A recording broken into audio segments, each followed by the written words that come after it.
Salut les filles, aujourd'hui je vous retrouve pour une nouvelle vidéo qui va être ma routine teint de cet hiver. J'avais fait une ancienne routine teint il y a un petit bout de temps que j'avais supprimée pour X raisons. Et aujourd'hui j'ai décidé de refaire ma routine teint puisque vous avez été nombreuses à me la demander comme d'habitude. Et c'est vrai que je trouvais que c'était une bonne idée dans le sens où il commence vraiment à pas faire beau et on a tout envie de remettre du fond de teint. Pour ma part, vous avez pu voir que j'ai vraiment un teint de cadavre sans rien.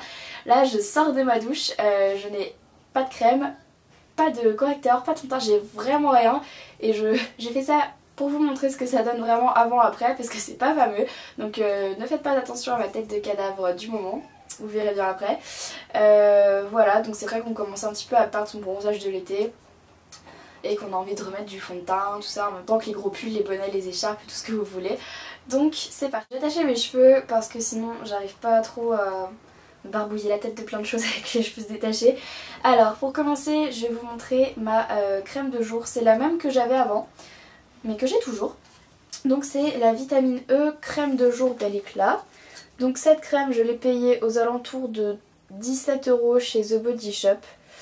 Voilà, il y en a 50 ml, c'est pas mal et je l'ai toujours pas fini depuis un an. Et je crois qu'on peut la garder qu'un an, oui. Donc là je la termine et je la jette directement. De toute façon il y en a presque plus donc voilà. Alors voilà. J'aime bien cette crème parce que déjà elles sont hyper bonnes et quand on en met on a vraiment l'impression d'être, j'ai pas l'air conne comme ça, d'être totalement rafraîchi. Le matin ça fait vraiment du bien donc moi je sais que j'aime beaucoup cette crème. Même si elle a la couleur d'un yaourt, c'est marrant. Voilà. Pour celles qui vont me demander où j'ai acheté mes boucles d'oreilles, je les ai achetées chez Six. Je les ai payées, enfin Fabien les a payées 4,80 € les 3 paires. Donc en fait il y en a une marron comme ça, peut-être que vous la voyez noire, une verte foncée et une rose pâle et elles sont super jolies. Donc voilà. Je vais venir avec un premier correcteur fond de teint. Donc moi j'ai le Garnier Pure Active qui ressemble à ça. Alors en fait c'est pas vraiment un anti-cerne, c'est pour cacher les imperfections. Et vous pouvez le trouver en grande surface, enfin vraiment partout. Donc je secoue un peu et je vais en mettre, donc si je regarde là c'est parce que j'ai mon miroir. Donc je vais en mettre sur les imperfections. Voilà, les rougeurs aussi, enfin c'est vraiment quelque chose qui couvre très bien. Et sur les cernes. Voilà. Ça me fait rire parce que je me vois pas et donc du coup voilà, donc je viens tapoter sur mes cernes. Alors moi j'ai un conseil à donner pour les filles qui ont beaucoup de cernes. Donc en fait c'est de tapoter comme ça. Donc déjà tapoter pour mettre son anti-cerne, voilà. Mais tapoter comme ça dans le sens où ça va faire circuler les vaisseaux sanguins qu'il y a sous vos cernes et qui donnent cette couleur violacée. Et donc du coup ça vous empêchera de... Enfin ça vous fera diminuer la couleur. Et donc vous aurez moins de cernes.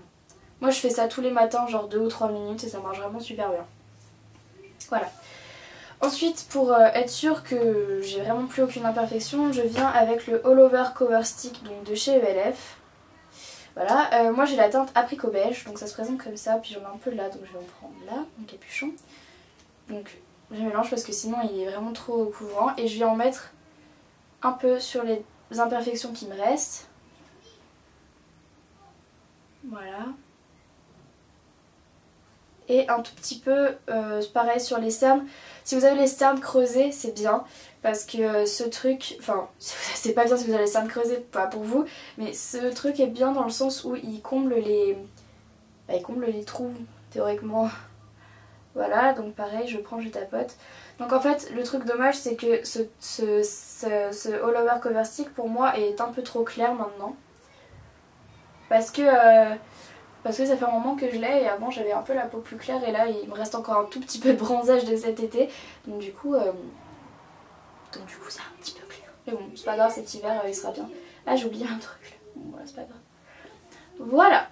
Alors une fois que j'ai terminé ça, je viens avec mon fond de teint. Donc moi c'est c'est pas le Vitamine de Chanel, c'est le teint Innocence de chez Chanel. Donc je le secoue parce que sinon ça se mélange pas bien.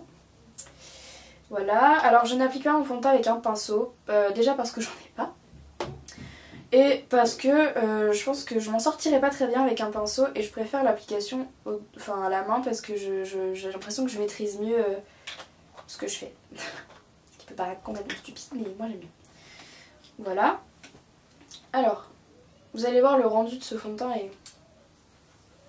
J'ai pas besoin d'en mettre beaucoup parce que moi je veux pas que ça fasse... je veux pas que ça fasse totalement un effet ultra couvrant. Moi je veux juste que ça unifie ma peau. Donc je mets pas des masses. Voilà. Je fais un petit peu descendre la couleur dans le cou histoire de pas non plus avoir... Enfin, ce fond de teint est pile poil la bonne couleur de ma peau mais j'ai pas envie d'avoir non plus une démarcation. Alors ce fond de teint est plutôt à tendance jaune. Donc si vous avez la peau avec des rougeurs, je vous le conseille dans le sens où vu que ce fond de teint est jaune, ça va cacher les rougeurs que vous pouvez avoir et du coup ça sera plus joli. Au contraire, si vous avez la peau un peu trop blanche ou même voilà qui vire un peu vers le jaune, parce que oui ça existe, je vous conseille de prendre un fond de teint qui tire vers le rose, dans le sens où ça va vous enluminer le regard et ça vous fera un effet bonne mine que je trouve qui est assez appréciable pour les gens qui n'ont pas la peau, les gens qui n'ont pas vraiment la peau colorée quoi, et je trouve ça plutôt joli. Voilà, donc j'ai appliqué mon fond de teint. Je fais bien descendre, j'ai pas envie d'avoir un truc moche, voilà. Et ensuite je viens avec un pinceau poudre et la poudre libre de chez PB Cosmétiques que je viens de recevoir. Et je vais vous faire une revue sur 5 produits PB Cosmétiques pour vous donner mon avis. Mais d'ores et déjà je peux déjà vous dire que la poudre libre de PB Cosmétiques elle est vraiment bien. Alors c'est quoi la teinte de celui-là? Je ne sais pas. Je pense que c'est la teinte la plus claire. Ou la teinte moyenne je pense. Je ne sais pas. Voilà. Par contre, voilà, je vous ferai une revue dessus, de toute façon je vous expliquerai ce que j'en pense, etc. Donc moi j'en prends juste histoire de fixer un peu le fond de teint, quoi. Ça paraît logique. Voilà. J'ai hésité en fait à prendre la Prep and Prime de chez MAC ou une autre sorte de poudre dans ce genre là pour fixer, mais en fait vu que j'ai eu la PB Cosmétique, je me suis dit bah tant mieux. Voilà.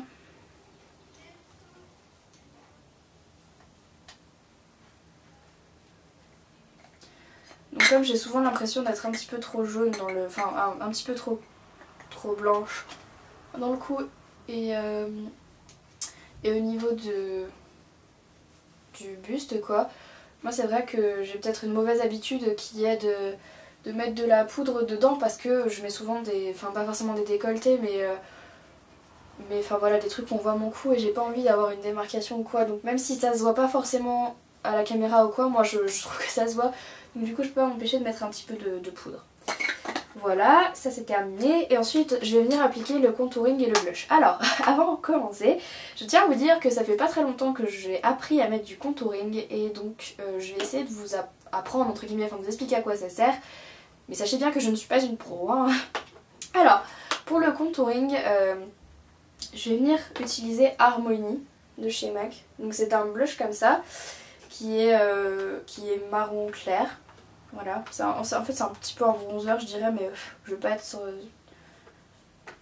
paraître sûre de moi parce que je le suis pas.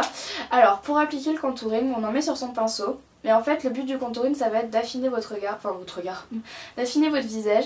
Alors il faut rentrer les joues, comme ça. Et il faut venir en mettre sur l'os. Donc en fait je vais le faire comme ça, je vais vous montrer. Donc voilà. Et ensuite je monte un petit peu vers les tempes et j'estompe. Je pense que je ne suis pas la mieux placée pour pouvoir mettre du contouring parce que je pense que je me plante un peu, mais pour l'instant je pense que je me débrouille pas mal. Donc voilà, je refais la même chose de l'autre côté.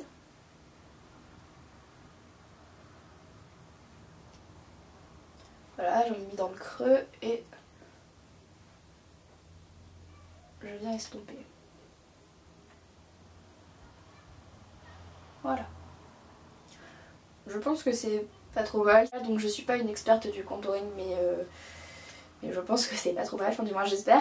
Ensuite je vais appliquer un blush, donc celui-là, je vais prendre celui-là, le rose là. Donc c'est le Pinch au Peach de chez MAC. Je souris. Et j'en mets sur les pommettes, je remonte un petit peu et j'estompe. Donc en fait moi du coup, comme j'ai toujours l'impression d'avoir raté mon contouring, je mélange un peu avec. Voilà, ça fait ça. Et je trouve que ça rend plutôt bien. Donc alors je force un peu sur le blush ou pas, mais c'est vrai que j'aime bien avoir les joues rosées comme ça, je trouve que ça donne bonne mine. Bon, faut pas avoir de taches non plus, mais vous allez voir que en fait si on en met... Enfin moi je vais vous donner une astuce plus... Enfin c'est vraiment pas une astuce internationale du monde of the world, mais c'est vrai que quand vous mettez trop de blush, si vous avez mis du contouring avant et que vous estompez avec le contouring, ça se verra moins, mais ça donnera toujours un effet bonne mine. Voilà. Voilà, donc comme disait ma copine Emma, un peu sur le menton, mais c'est vrai que j'arrive, enfin j'ai toujours pas compris l'utilité d'en mettre sur le menton, mais voilà. Voilà les filles, donc la routine teint de cet hiver est terminée. J'espère qu'elle vous aura aidé, j'espère que je vous ai bien expliqué. Si vous avez des remarques, mettez-les moi dans les commentaires. N'oubliez pas d'aller vous abonner à ma page Facebook, je remets le lien dans la barre d'infos. Et puis voilà, que dire d'autre? Ah si, je voulais vous remercier, vous dire un grand merci puisque on a enfin passé la barre des 7000 abonnés sur ma chaîne. Donc je sais pas quoi vous dire si ce n'est un énorme merci. 7000 c'est énorme, c'est le cas de le dire. J'ai commencé ma chaîne en mars, on est en novembre, enfin début novembre. Et j'ai déjà 7000 abonnés, donc ça fait, enfin en l'espace de même pas un an, j'ai réussi à avoir 7000 abonnés, donc 7000 personnes qui me suivent et qui me soutiennent. Donc rien pour ça, je vous fais vraiment, enfin je vous remercie vraiment, j'espère que vous serez de plus en plus nombreuses à suivre cette chaîne. Et voilà, donc encore un grand merci. Sur ce, je vous fais à toutes de très gros bisous et je vous dis à bientôt pour une prochaine vidéo. Ciao!